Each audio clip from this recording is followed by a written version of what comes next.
We all love violence. But hey, man, it's your boy, Hennythemoor, reporting live from the liquor store. And we are choosing violence today, if you came Absolutely. in on this conversation. So, hey, man, we're going to be rocking out. We're going to be talking about, we talked about the Tex Coast offense, a little bit. Not a whole lot. I ain't going to say a little bit, because we've been talking about this. Hold up. I hear myself. There it go. Yeah. My bad. I have my YouTube playing in the background. So yeah, we've been talking about the Tex Coast offense in depth for a couple of days now. Like I said, Dak Prescott done started some stuff. Everybody and their mama talk about Tex Coast and this, that, and the third. So whatever. We had you dropping balls, Texas Coast, finna turn boys to Texas toast and stuff. You Yeah, know man. what Like, yeah, I'll be mad and nefarious. I was drinking the Kool-Aid. I was drinking Kool-Aid and serving Kool-Aid. You can call me Jim Jones, not the I'm rapper. saying? Absolutely. Absolutely. So yeah. So there are intricacies to this stuff, man. So we know that a West Coast offense is traditionally wide receiver driven, but we're going to talk about what part of these tight ends play in this role, man. I feel like they're being left out, and they might be a very intricate part of what the hell is going on with our future, man. So, Absolutely. real quick though, before we get into the logistics of all that good stuff, man, we got bills to pay, and we also got to acknowledge that my brother, landlord from Alabama, is in the building with us. He bought the trap and the nefariousness with him. So, Absolutely. hey, talk to him, my guy. Without a doubt. You know what I'm saying? We in here about to cook up some of this drunk trapping with y'all on a Saturday, man. What's the most popping spots on a Saturday? It's the trap and it's the liquor store. You already know that, man. So we finna give y'all this good old Cowboys content like nobody else. You understand? Let's get it. Indeed, my brother. Indeed, man. So, hey, let's give a couple of shout outs to the folks that always show love and support our channels, man. I see NFZ tapping in with me, part of the Wrench Gang. Salute to you. Q Ball, what's up with you, man? Thank you for tapping in and showing love to the liquor store. I see some more folks watching, but if you're watching from YouTube, I don't know who you is unless you hit the comment box, man. So I appreciate y'all for tapping in, though.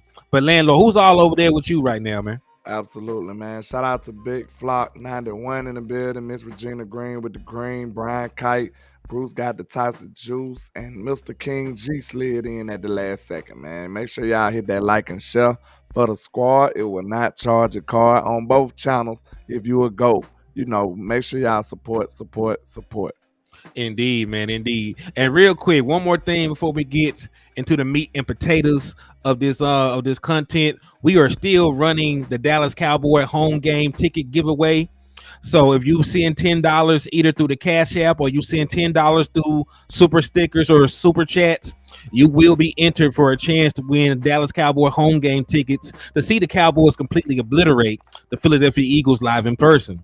So there's going to be 3 separate prizes. First place winner is going to get a ticket with a seat to their home game. Second place winner is going to get a ticket for standing room and general admission. And third place winner is going to get either a PlayStation 4 or a Dallas Cowboy jersey of their choice. So just tap in, show some love to the channel, the content, and get you a chance to win some dope stuff, man. Absolutely. So let's just go get into the content now, man, because that's what we all came here for. And I've been dying to do this too, man. My power went out earlier, so I didn't really know if I was going to get a chance to go live and talk football. But now, that everything is settled, man, I want to really talk about this tight end position and what we can really expect, going forward, man. Because we didn't hear a lot of good things from training camp from these tight ends, did we? Nah, not too many good things, but like we said, this is the time where they gotta grow, where they gotta gel, where they gotta learn. But like the reports from the writers and the beat writers, we didn't hear anything good. But from the coaches, they were still talking pretty glowingly about these young men. You know what I'm saying? So don't make no mistake about that. They still was talking highly of Schoonmaker and Ferguson and Hendershot. They still was looking at them like they was improving players on this team. Now, listen, they did talk very highly of them, but let's just go through the couple of reports before we talk about what to really expect, right?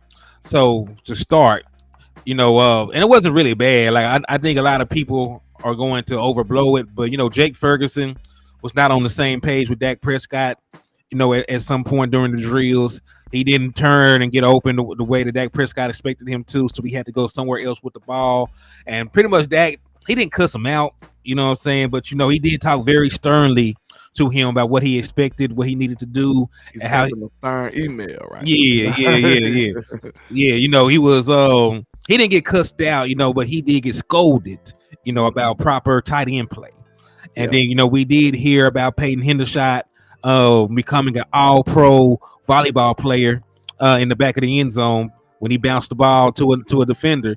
And we seen that live in person. Don't just ease by that, man. You call this man an all pro volleyball player. That's not good, though. Hey man, I'm just Don't do mentioning that. I'm just mentioning the fact, that my brother in this cowboy love thing, because we got love for Peyton Hendershot, but I'm just mentioning that young man, he got a good spike. He got a good spike on this game, man. He spiked the ball, and listen, God bless him. I definitely believe now. Our rookie corner feels very confident about himself. He got him an easy interception. Scott over there lit Yeah, messing with yeah, him. yeah. Scott over there feel good about his life. Like, oh yeah, I'm gonna be all pro this year. I can feel it. Yeah, he Yep. out there talking crazy, telling his mama to pick out houses. Yeah, all right. We gonna be with Mama. We made it. Yeah. Messing with him a shot. And then your boy Schoonmaker. Well, I still don't know what a schoon is or how you make it, but he was limited in what he could do during the entire course of OTAs, because he has plantar fascia. He was in a boot at one point, so there was a lot of positive things for me to hear.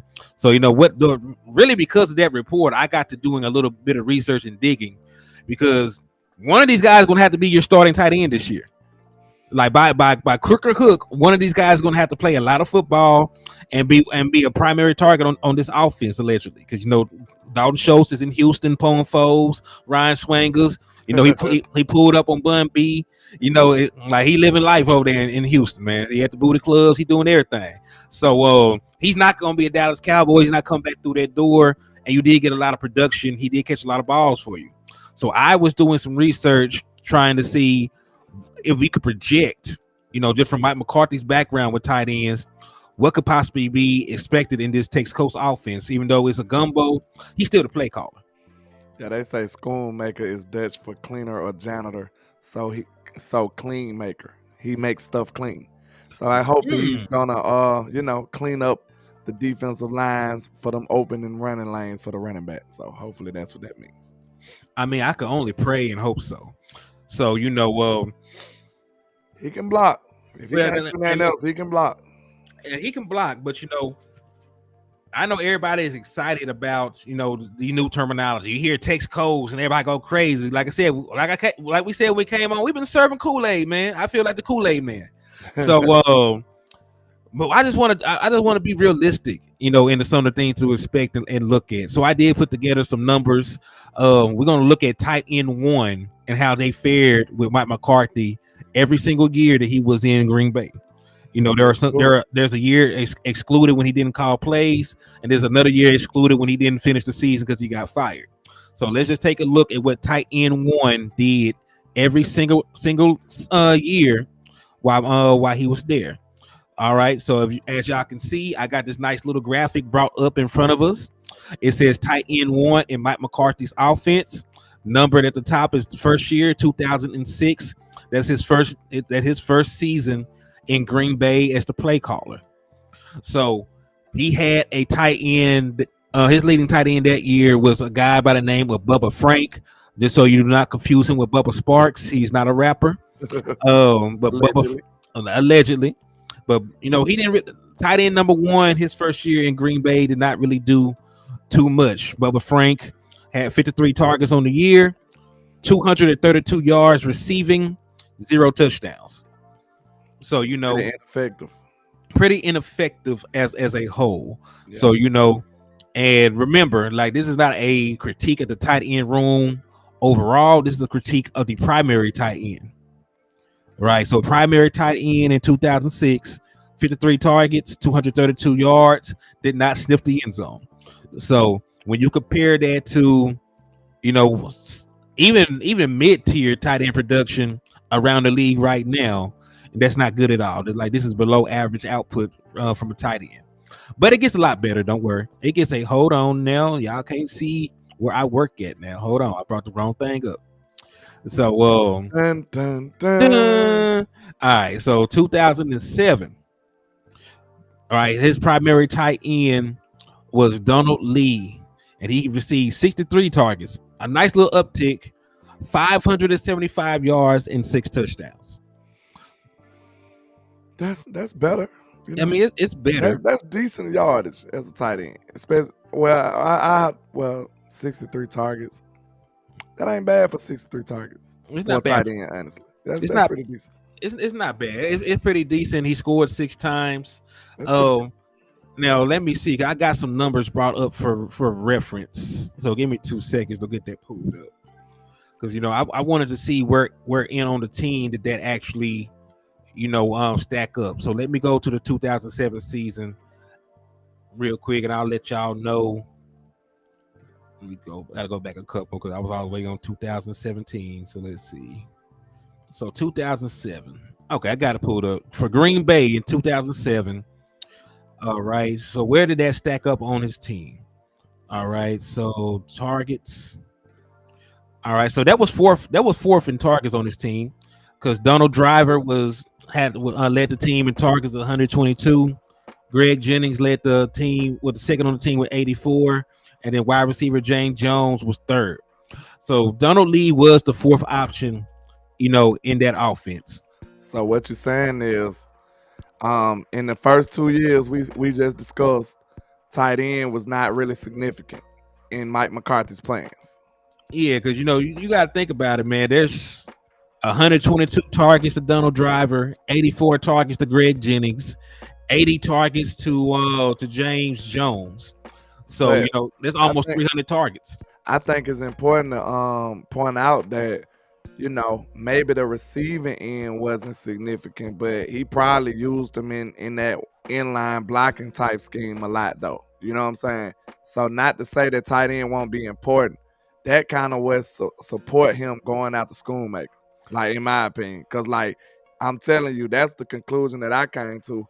I feel like they value the inline blocking type tight end skill set more than just the receiving threat. Cause they like, we got receivers, bro. We need somebody to block. That would it looked like that Mike McCarthy and them was on to me. You know what I'm saying? Mm-hmm. And listen, I can definitely agree with you to that point because, like I said, I won't actually know, just by looking at the numbers, how effective or often they were used in the blocking scheme. Mm-hmm. That's something for tape. But just judging by the actual targets and offensive output, they weren't really the first couple of years. They were not really involved in the offense like that. Mm-hmm. Okay, so let's move forward a year. The 2008 season, Donald Lee was still the primary tight end. He was the tight end with the most targets. And that's how I came up with this list. The tight end that had the most targets and yardage, that was who I would deem for as tight end one for the year, regardless of if that was true or not. One, yeah. Yeah. So Donald Lee had 50 targets, 303 yards, and 5 touchdowns. In 2008. Very minute. Very minute. Now the touchdowns, that's fine. He was a red zone threat. I'll give you that.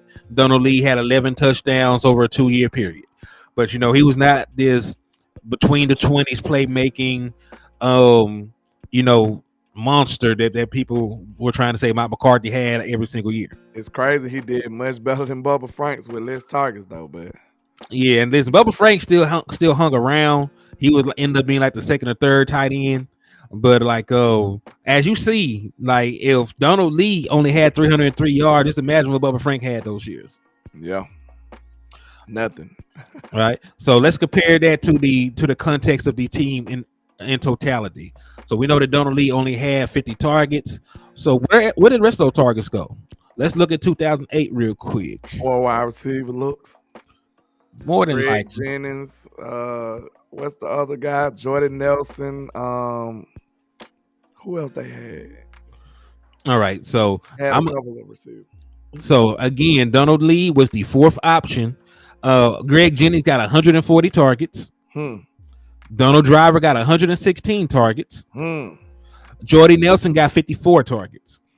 Dang, that's the first year you saying, right? What year that is? That is 2009. This is 2008. Oh, okay. I thought Jordan was a much more part of the offense. He must have just been effective, Well, unless they increased as the years go.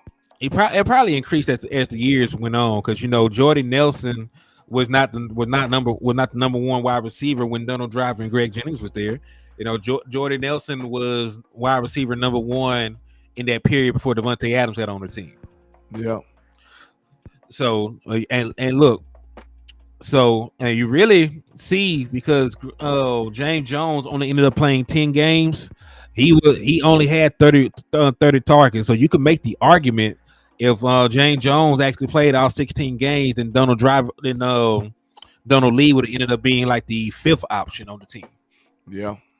All right. So let's move along to the very next year. Let's move on to the next year. Right, because we're just taking a look, at these different guys.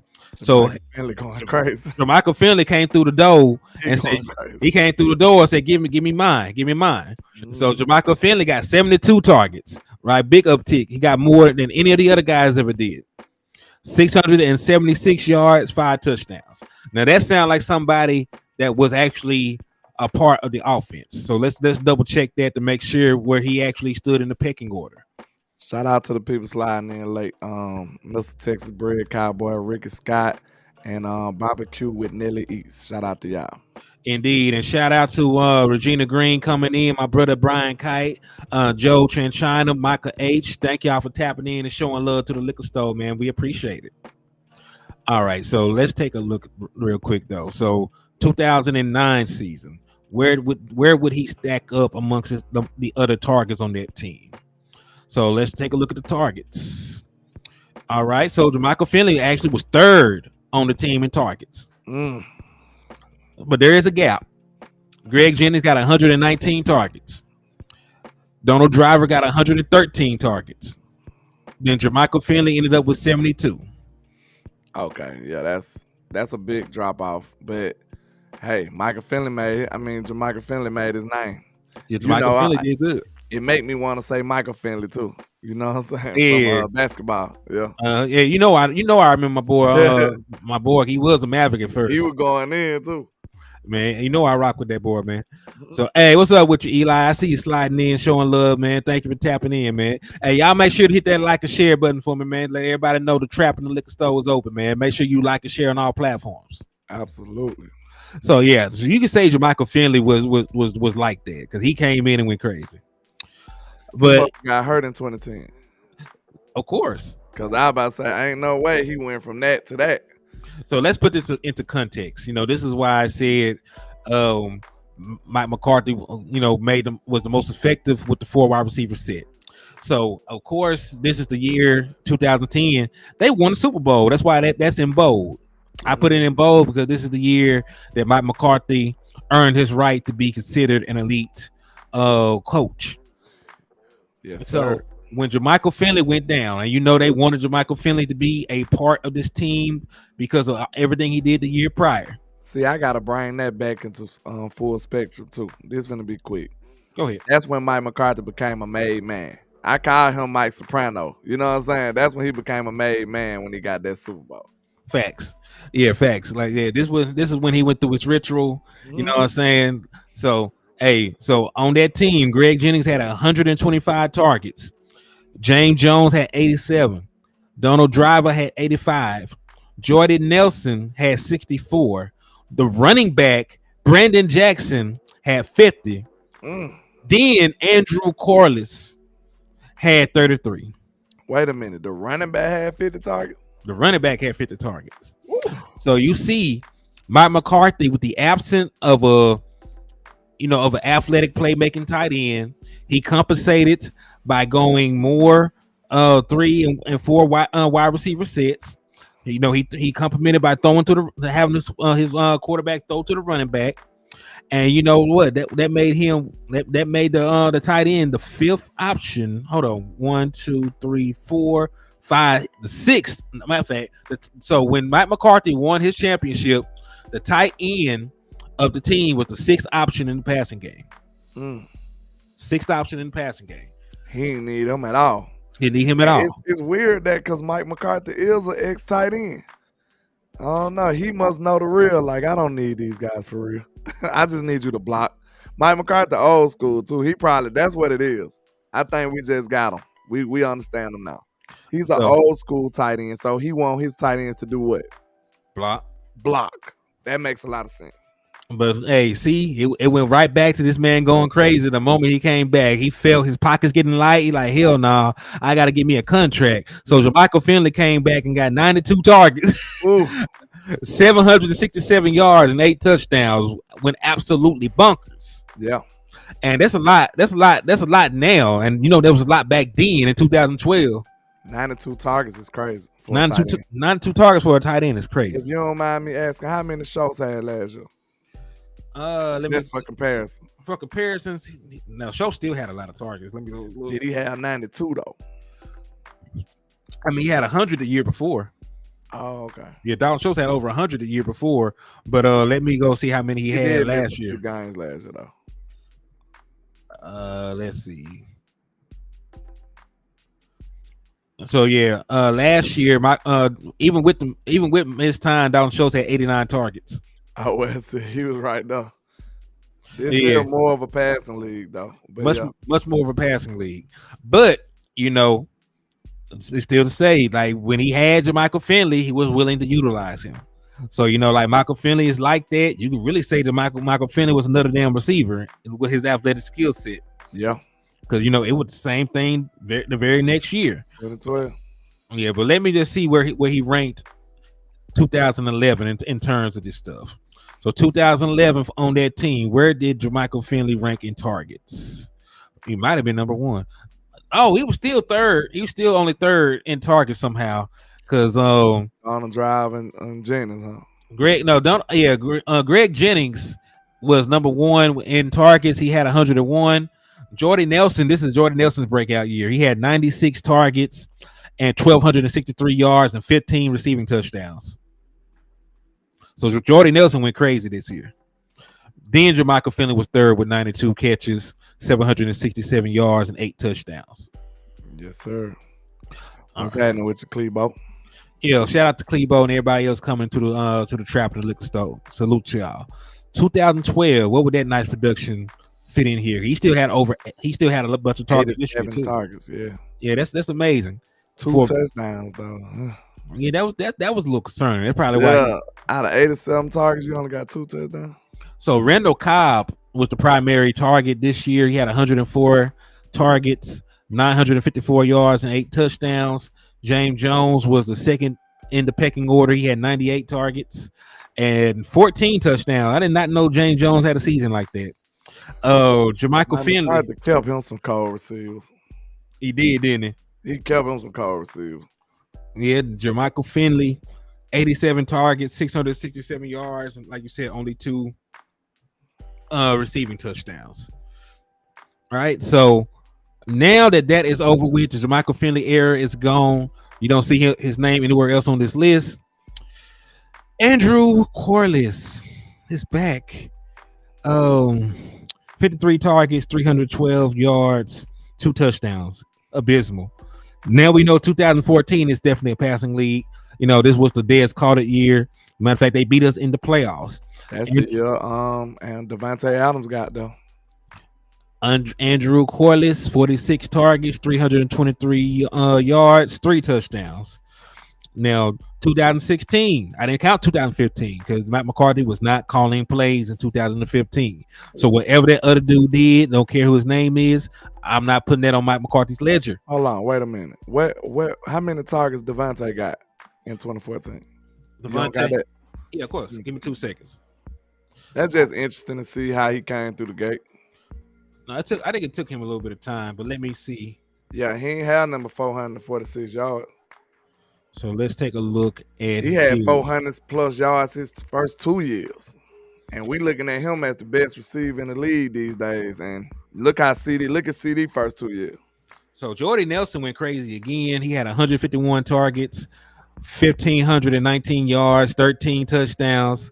Randall Cobb had 127 targets, 91 receptions, 1,287 yards, and 12 touchdowns. Devontae Adams had 66 targets, 446 yards, and 3 touchdowns. Eddie Lacy was next with 55 targets. My boy Eddie, my boy Big Eddie Lacy, man. That boy that was so crazy, man.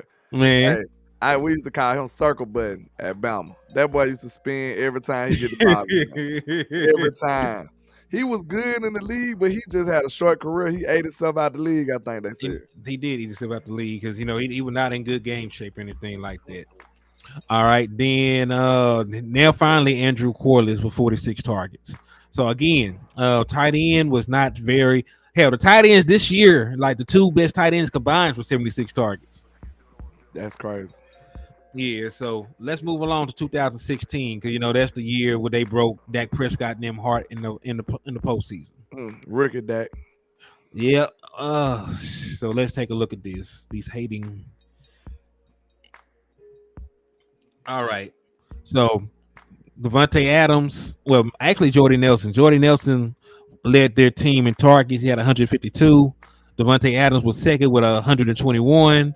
Randall Cobb was next with 84. Ty Montgomery was next with 56. And finally, we get to Jared Cook, who had 51 targets. Only 377 yards and only 1 touchdown. Michael H had a good question. He said, let's look at their pass to run ratios. We might be able to do that next, right?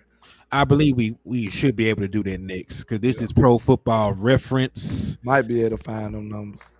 In fact, I do know that I do know the over. I do, yeah. In fact, I can find that because I got it all. I got it all right here. So let's see.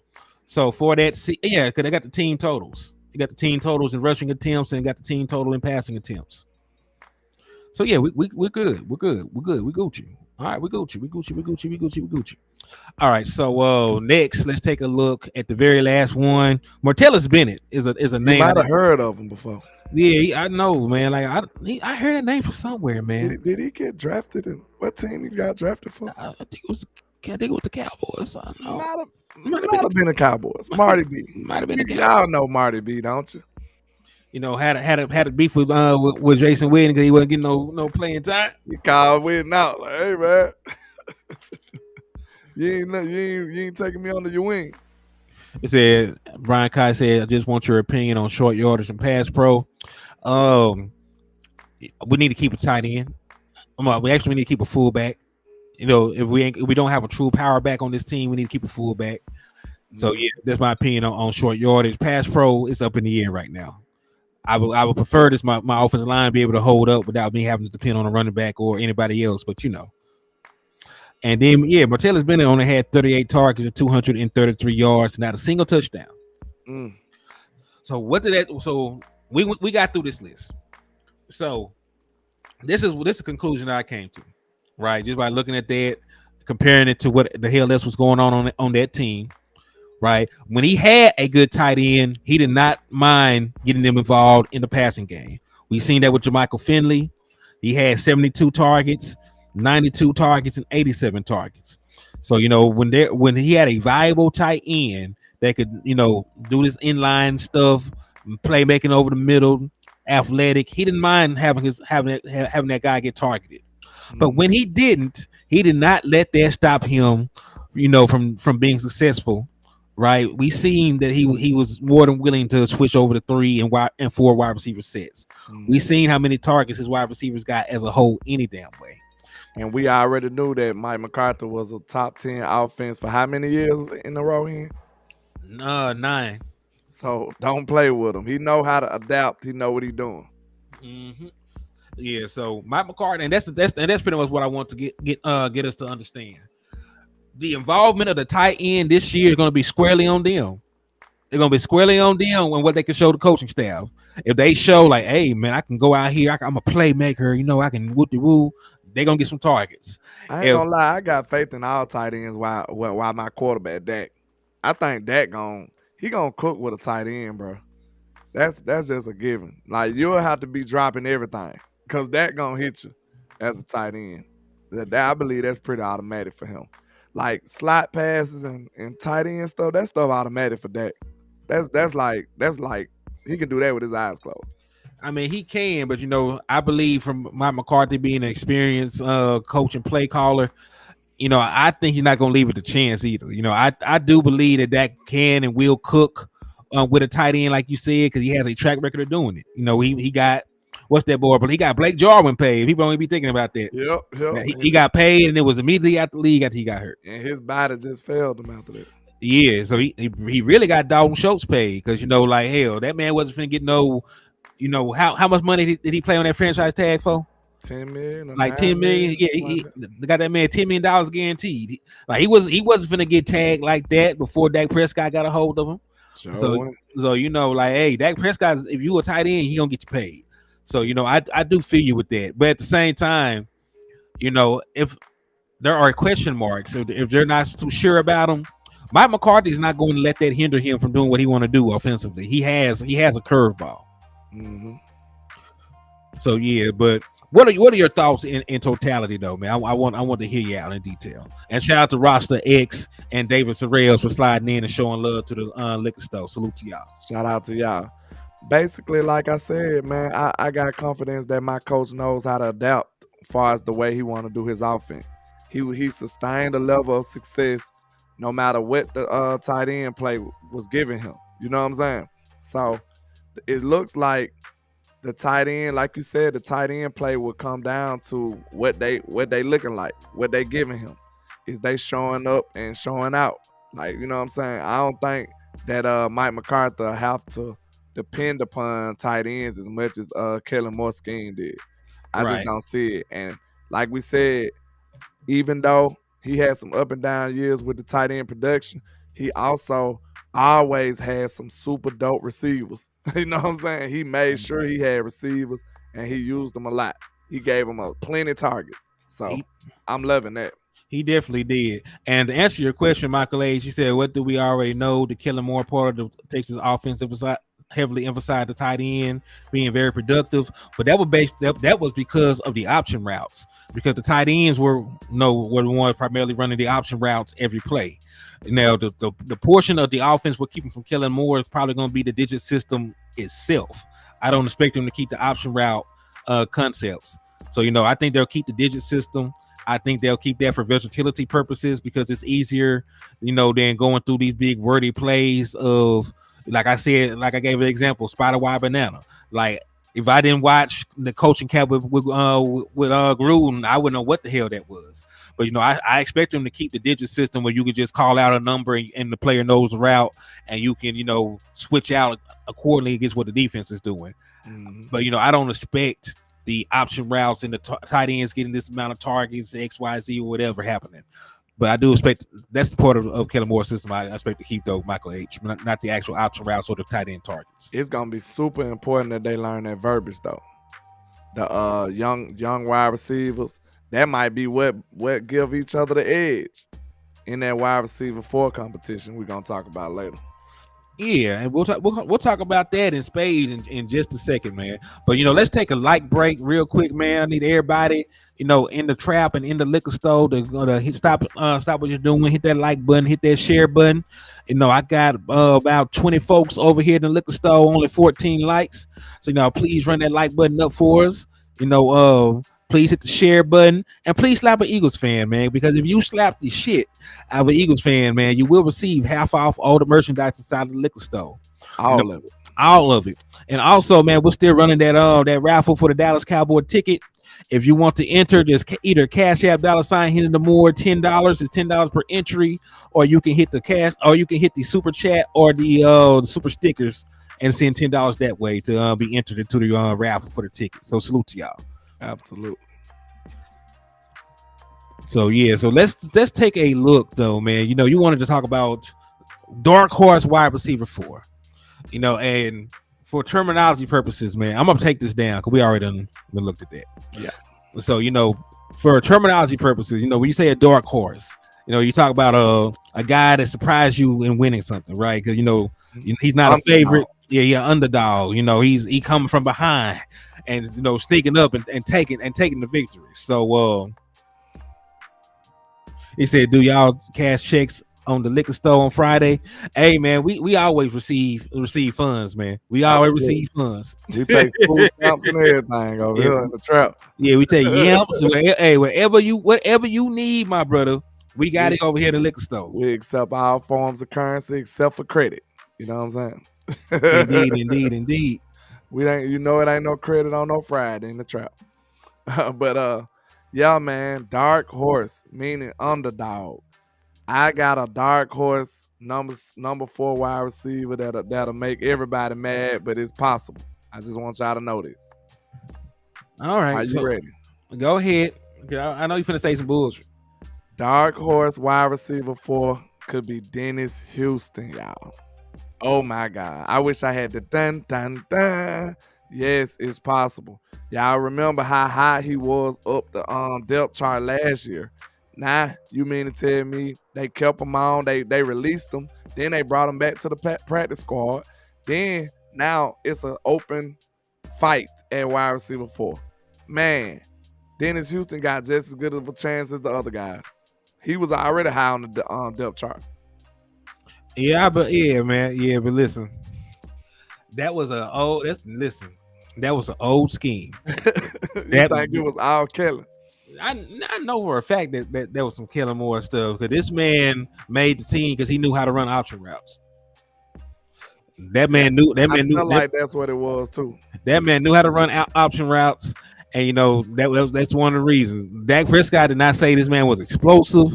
He did not say he did not say that this man, was going crazy. He said he knows where to be. He knows. He said he was always in the right spot. Yes, and that sounds like a guy that runs option routes to me. Like he reads the defense and he runs the route according to what the defense is giving him. So I don't think that he really even fits what we do now. Yeah, even at wide receiver 4, especially at wide receiver 4. Because listen, if you're going to to any version of the West Coast offense, think about wide receivers that play in West Coast offenses. Tyreek Hill played in the West Coast. DeMarcus Robinson played in the West Coast. Jordan Nelson, Devontae Adams. Who else? James Jones, Greg Jennings. What's some more wide receivers that played in the West Coast style offense? DK Metcalf, Tyler Lockett. What are those guys? They're explosive. They're good after the catch. They're elusive in the open field. That does not sound like Dennis Houston. Yeah. Like you said, I just thought it was interesting, man. It's somebody that ain't nobody thinking about, and he can shock everybody.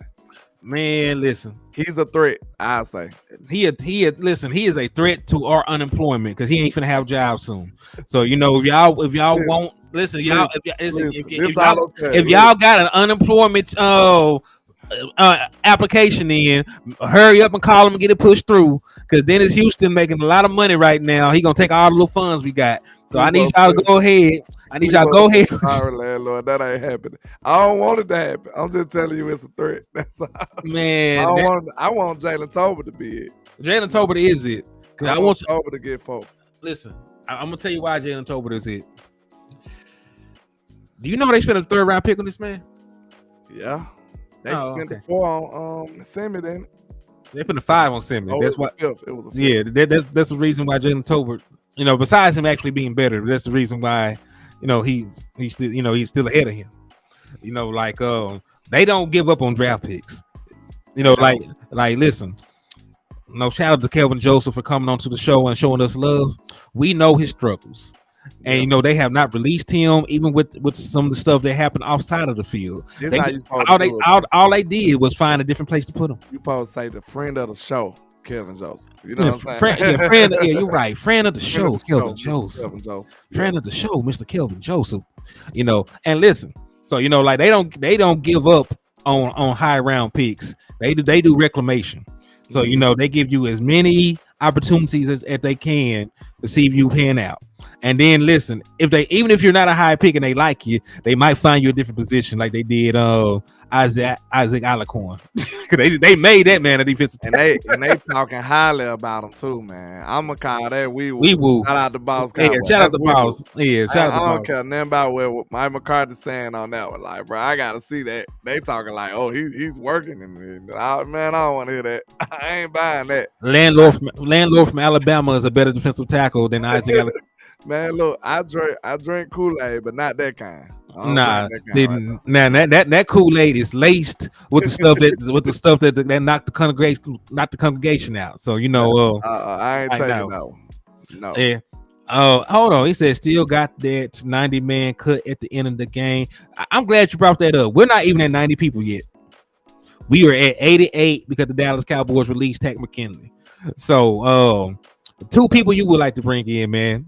Like one for me is definitely Robbie Gold. So if Robbie Gold is a lock, who was the second person you want to bring in since we got two open roster spots? You asking who would want to bring in? Yeah, it could be any player. I wouldn't mind Kareem Hunt, or either Dalvin Cook. I don't think so, but you said any player, Any player. and I think I'm pretty decent though. I ain't too aware of the free agency market right this second either, but I do know it's a couple of running backs I wouldn't mind bringing in. Okay, so let me ask you: would you bring in Ezekiel Elliott, Kareem Hunt over Ezekiel Elliott, or would you go Zeke over Kareem Hunt? It'll probably be safer to go Zeke because he know the offense. But for my money, I probably say give me Kareem. I'm just being real. I think he is. No, let me ask you: are you going Kareem because of his name or his production? Because of his skill set. It ain't really the production. I know he's quicker. His feet are quicker right now. You know what I'm saying?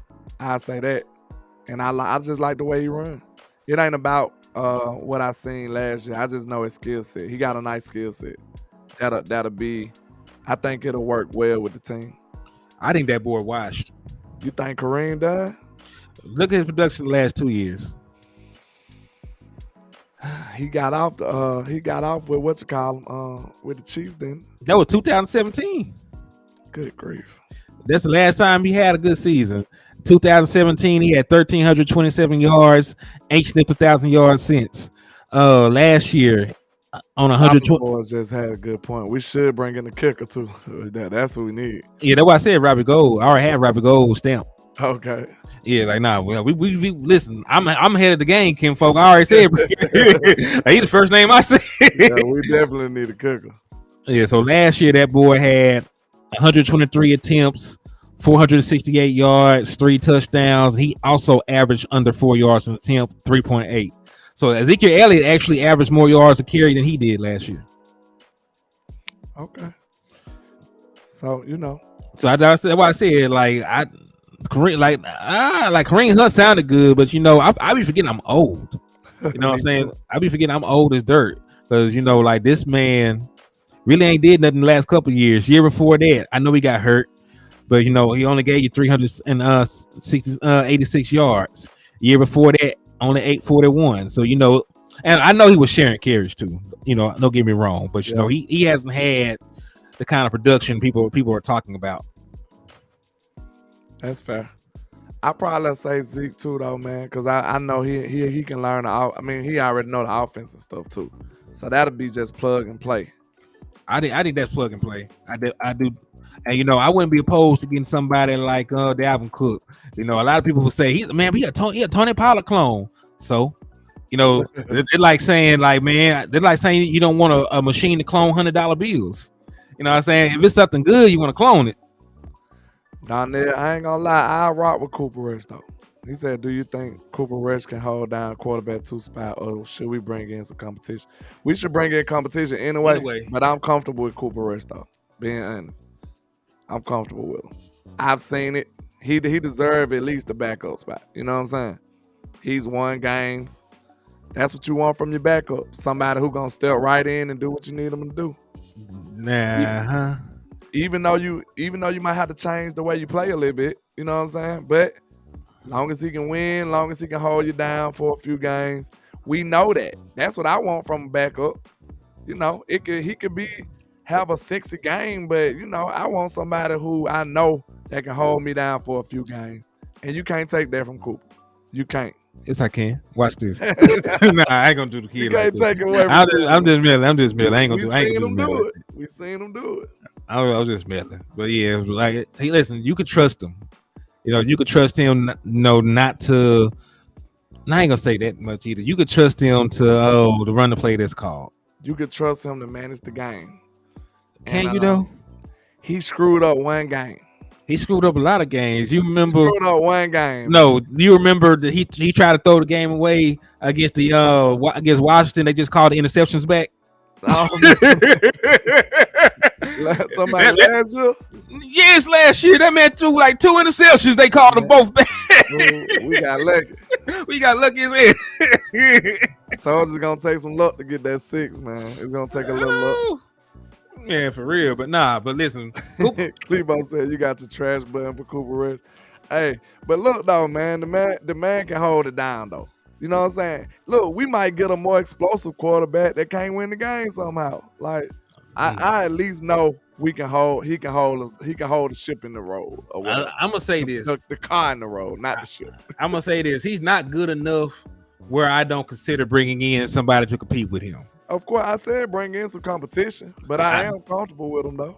Are you though? You know that's right now you desperate to go get a backup quarterback. I'm always now. Yes, you ask me how you gonna tell me what I am? How you gonna tell me what I done made? Listen, do you remember in the off season I done made 30 videos about upgrading quarterback?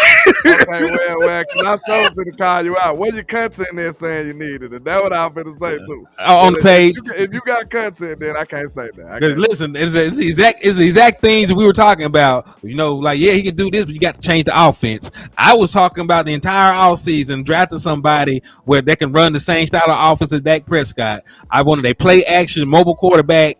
You know that would be ideal. Hey, with some French with some braids. You know what I'm saying? I need the blackest quarterback they can give me. I need them. You need the Ravens situation. Yeah, I need them. The lesser Lamar Jackson over there. They got that man cousin out there playing. That man little cousin. Don't let me tell you. The great Walmart version of Lamar Jackson. They ordered that man off of Wish. They ordered Lamar Jackson, and he just popped out the box when they. Yeah, so I get that idea that you will want basically a lesser version of your starting quarterback. So all you got to do is just tone it down a little bit instead of totally revamp your whole offense just because you're the quarterback. But like I said, man, I ain't gonna cap though. I ain't losing no sleep because of Cooper Rush, my quarterback though. Like my backup, I ain't losing that. He did it. He showed me. What he showed me is when my defense is playing out of its mind, they can win games when a quarterback can complete under 60% of their passes. That's what he showed me. I'm out. This is what it was though. It wasn't about the defense playing out of his mind. But it was about. Listen, it was about the offense playing complementary. That's what allowed the defense to go crazy. What's complementary? Hold on. Let me ask you a question. Complementary is running the football. That's what we was doing with him. You nah, it ain't. Yeah, we was helping the defense. My question is, what did Cooper Rush compliment? See what I mean? Man, chill out, man. He complimented the team for helping us win. He complimented them when he said thank you for carrying me this far. Rest compliment. Man, how you gonna do that? That's an unfair question, right? No, man. He complimented his wife, about how well she looked in that dress. He gave compliments to his teammates. Colors that night. Yeah, like he said, thank y'all. He said thank you to Michael Parsons for thank you to Marcus Lawrence for scoring more touchdowns in this game than me. I appreciate you for carrying the load. Yeah, man. I ain't, like I said, I don't know. I don't know if we could pull it off again. But what's so crazy, bro? We was winning against good teams too. We was being good teams. We did, and it was not because of Cooper Rush. Maybe lose because of them either. Maybe I'm the Eagles guy. Maybe I'm spoiled. You know what I'm saying? Maybe I'm spoiled because all our other backup quarterbacks been hard. We went our backup quarterback at one point was Tony Romo. Then our next backup quarterback was Dak Prescott. Yeah, but that whole tenure we had terrible quarterbacks. Well, Andy Dalton was the best backup we had because of Mike McCarthy though. Mike McCarthy came in his year one and got Andy Dalton as backup. Mm-hmm. He did that. And listen, we almost, made the playoffs because of that move. You know, if our defense was not historically bad, you know, we might have did something. But you know, that's one of the reasons though. Like, even though I know Andy Dalton is not, you know, this, you know, was not this spectacular quarterback at that point in his career, you know, he was still at least a starting caliber quarterback. He probably was like the 27th or 25th quarterback in the league, but he was still a starting caliber quarterback. You know what I mean? So that's all I'm getting at. And listen, in a perfect world, it doesn't matter who my backup quarterback is. Like in a perfect world, who would you prefer? We could do that before we wrap it up. Who would you prefer at quarterback? Like, what backup quarterback would you want to bring in over Cooper Rush? Shit, let me look at my options real quick. Everybody, it seems like you super low.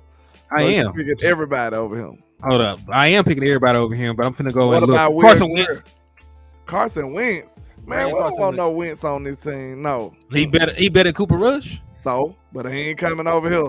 I don't want to see him in no silver and blue. No. Hey, he been on every other NFC team. He gonna be a Giant after this.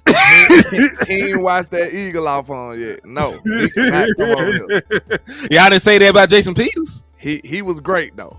He was great. It's a different. We give you a pass when you're great. See, okay, NFL free agents. Let me see what these free agent quarterbacks looking like.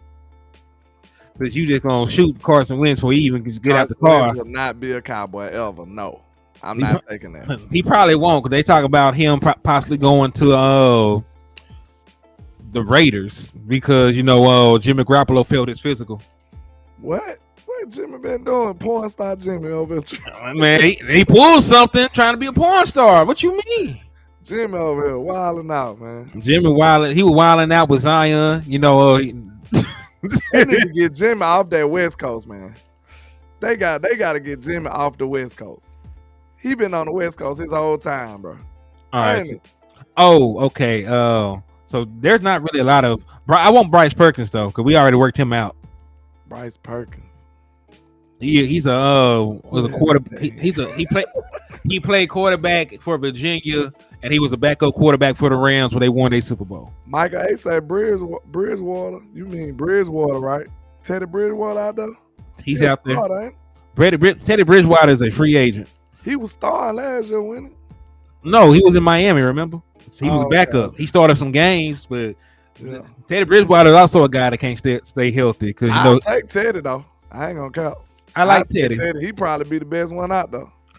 Yeah. If you can trust him to stay healthy. Now, he the Dak clone, too. He can't run no more, bro. It's going to be a lesser version. Listen, if I'm going to get a backup quarterback, I know they ain't going to be as good of a passer as Dak Prescott. But, you know, they ain't going to be as good a runner either. We can get some faster guys than Dak Prescott. Yeah, you can do that, but you know, I'm talking about like he's gonna be your quarterback to a lesser degree, and that's who Teddy Bridgewater is. You know, I'll take him. No lie, I'll take Teddy Bridgewater right now. Swear to God, and be confident going into a game or two with Teddy. See, I'll give you this. You know, I sleep a lot better at night with Teddy Bridgewater being the backup over Cooper Rush. Yeah. Like, listen, we all can agree Teddy Bridgewater is a better quarterback than Teddy Bridgewater is much better than Cooper, though. Oh, okay. Yeah. All right. So yeah, we're good then. All right. So we came to a conclusion. We didn't have to fight about Carson Wentz. We can let Matt Ryan blow in the wind. Bro, I don't never want to see Carson Wentz with silver and blue on with a star on his helmet ever in my life. What about Nick Foles? I ain't mad at Nick though. So he the ultimate Eagle. He's the only one that won. He won though. He won. He get a little pass. Okay. So I'm finna say he's the most accomplished quarterback in Eagles history. I mean, that's crazy. I mean, he's the only Super Bowl MVP in Eagles history. So you know that GOAT quarterback. He the GOAT quarterback of the Eagles. I know people like, man, we had McNabb and we had Randall Cunningham, and they ain't win. Michael Vick don't count. He was there for a cup of coffee. Yeah. And they ain't win no playoff games. People be forgetting. Like Michael Vick ain't win no damn playoff games with them. Michael Vick retired with two career playoff wins. Yeah. He ain't win in Philadelphia.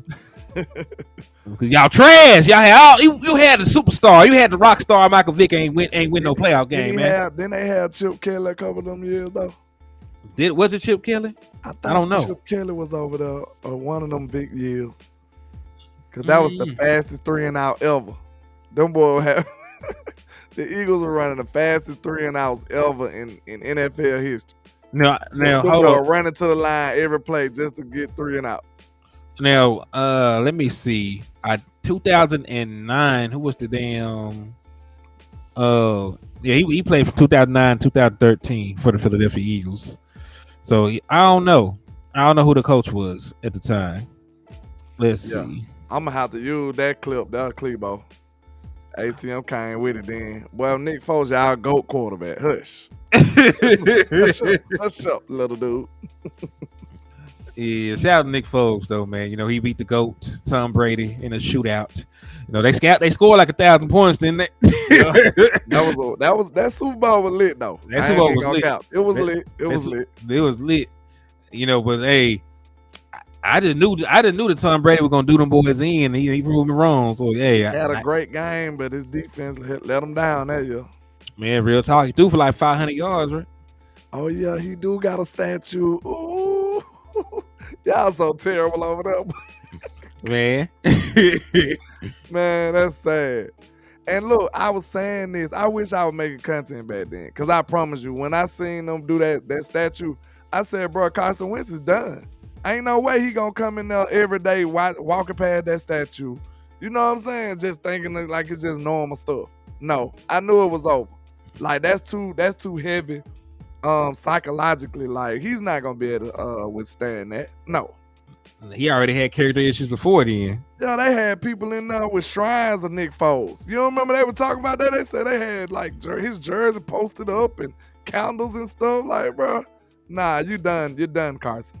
And then the very next year, Carson Wentz had them guys was outside the playoffs, got hurt. Nick Foles came in, and took them to the playoffs, won a playoff game, and he was a drop pass from what that boy name that they had got a free agency. Alshon Jeffrey. Oh, okay. He was a drop pass from him from going to the NFC Championship game. Because remember, Alshon Jeffrey dropped the ball and it got bounced to a Saints defender. That boy went to Chicago and won. Then he went to New Orleans. I'm gonna beat Drew Brees, man. Come on now. That boy was out there balling for them boys. Clebo said them Philly Bama's will be in their feelings if you start saying that, landlord. Yeah, I'm gonna start saying that. But it's the truth. Man, Nick Foles, the GOAT quarterback in Philadelphia. I don't want to hear nothing else. He is, and that boy had made a Pro Bowl his first time in Philly. Because people be forgetting Nick Foles, that was his second time being a Philadelphia Eagle. Because remember when he first got there, he went like 27 touchdowns to 2 interceptions. Boy, balling out over there. Yeah, made a Pro Bowl selection.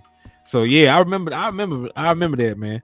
But yeah, man, you know, I think we covered everything. I think I'm gonna give them some Q&A real quick, man. So we'll do some Q&A.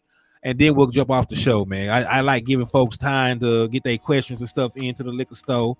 And, you know, we'll make it very brief. So, you know, actually, I went ahead and put the shared chat up. So we should be able to see everybody's stuff popping up.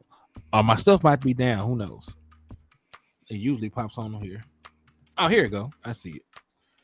You see, I got it. All right. So, yeah, go ahead and put y'all questions in the chat box. We'll answer them. Let's do it. DP says, okay. I ain't see what he said.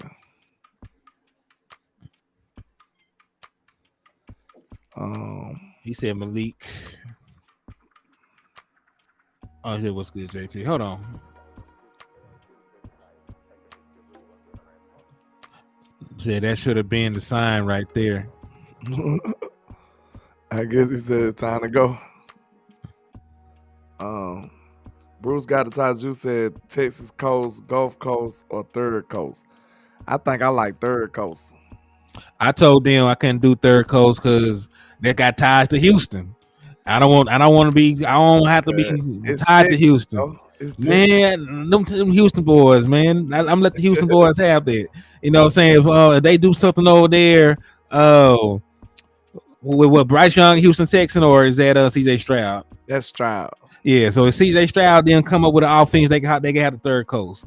You know what I'm saying? Like let them have that. I don't want to be associated with anything Houston outside of the music. So the Third Coast is Houston. It's Houston.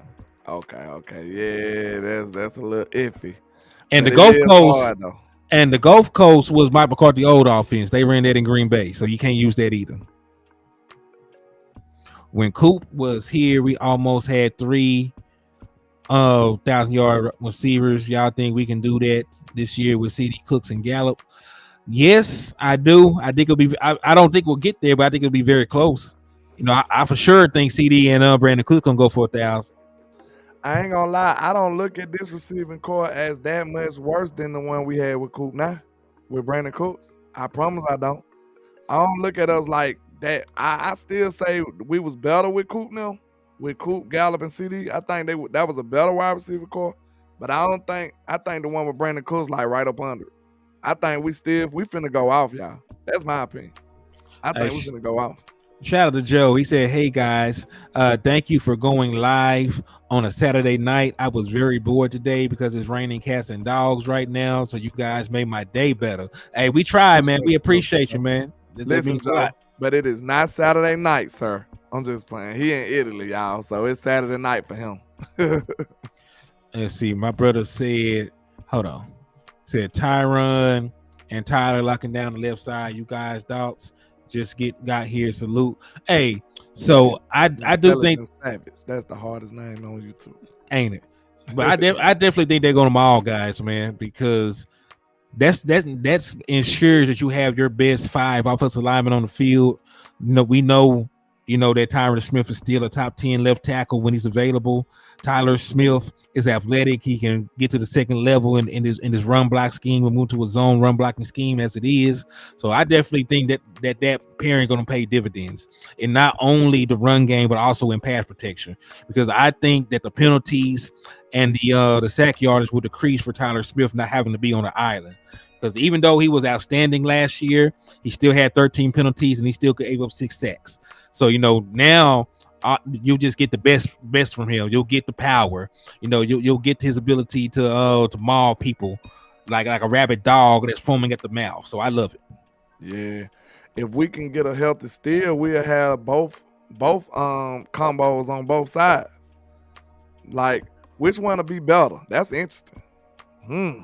What you think? What you mean? Steele and Zach on the right side, or Tyron and Tyler on the left side? Which combo would be better? To the left. Oh, you going with Tyron now? I'm going with Tyron there, man. Listen. Oh no. Hey, Smith Incorporated, man. Smith Incorporated. Tyron Smith and Tyler Smith. They got the same. Man, listen. I'm thinking about the run game though. I'm thinking about the run game. Run game, I'm probably going Steele. I'm going Steele and Zach. All right, if you're just talking the run game overall, then yeah. But you talk about, man, I don't know though. I don't know. That's hard though. It's hard. It's hard. That's why we need Steele back healthy, bro. We might have a dominant line if we could get Steele back healthy, like in a timely fashion, and then Tyler Biotis then has elevated his play as of late. Like, man, our line could be gangster too now. No. Tyler Biotis, a little look. That boy was top 10 in run block win rate among centers. So so he can definitely run block if he can't do nothing else. So I do agree with you. That might be a good question. We might need to tweet that. What? You going right side of the line or left side of the line? We might have to say run block and then pass block. All right, then what I'm saying? Yeah, it's gonna be nasty for sure on both sides. It definitely is, man. It's definitely gonna be crazy. Sugar Daddy Wiz says Steele, Smith, and Smith for me. Okay.